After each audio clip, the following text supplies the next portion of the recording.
যাত্রাপুরে police ও বিএসএফের সাফল্য।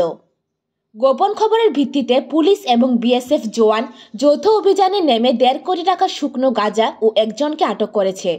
ফের যাত্রাপুর থানার অন্তর্গত বাসপুকুর পঞ্চায়েত এলাকায় অভিজিৎ পালের বাড়িতে 27 ফেব্রুয়ারি মঙ্গলবার গভীর রাতে গোপন খবর পাওয়ার সাথে সাথে 8 ঘন্টার মধ্যে জওয়ান মিলিয়ে সর্বসাকুল্য 20 জন এই অভিযানে যুক্ত ছিলেন। তার মধ্যে মূলত নেতৃত্ব দিয়েছেন যাত্রাপুর থানার ওসি সুব্রত দেবনাথ।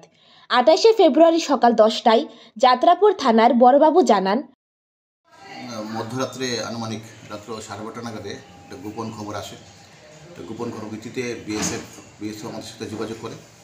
তো আমাদের থানার পুলিশ অফিসার্স স্টাফস এবং 20 শালপুকুরের বিএসএফ অফিসার্স এবং প্রায় 20 জনের মতো বিএসএফ জওয়ান তারা যৌথভাবে একটা রেড করা হয় বাসপুকুর এলাকায়।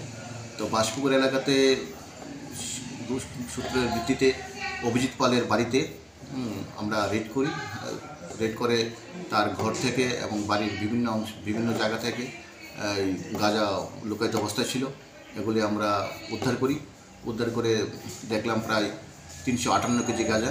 তো অ্যাকর্ডিংলি গাঁজাগুলো সিজ করা হয় এবং বাড়ির যে মালিক অভিজিৎ পাল ওকে গ্রেপ্তার করা হয়। গ্রেপ্তার করে থানায় নিয়ে আসা হয়।